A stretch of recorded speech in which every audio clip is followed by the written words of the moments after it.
بسم اللہ الرحمن الرحیم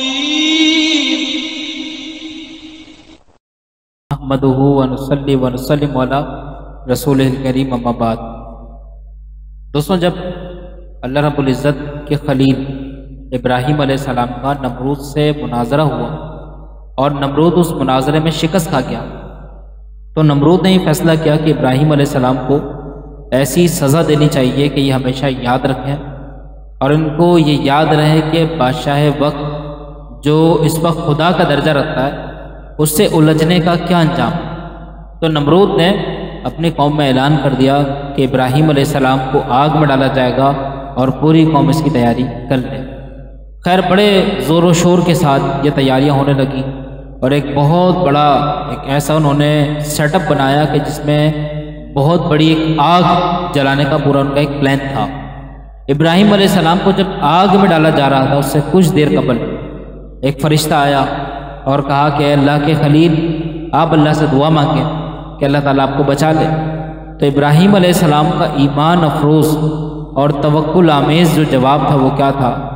اللہ کے خلیل کہنے لگے کہ اے فرشتے، یہ جسم تو ایک معمولی چیز ہے، اللہ رب العزت جانتا ہے کہ میرے جسم کو آگ میں ڈالا جا رہا ہے، اس کی رضا ہوگی تو وہ مجھے بچا لے گا، اور میرے لیے یہ روا نہیں ہے کہ میں اپنے ایک جسم کی خاطر اللہ سے یہ دعا مانگوں کہ اللہ میرے جسم کو آگ جلنے سے بچا لے، آگ میں جلنے سے بچا لے۔ تو اللہ رب العزت جانتا ہے، وہ جو بہتر سمجھتا ہے وہ کرے گا۔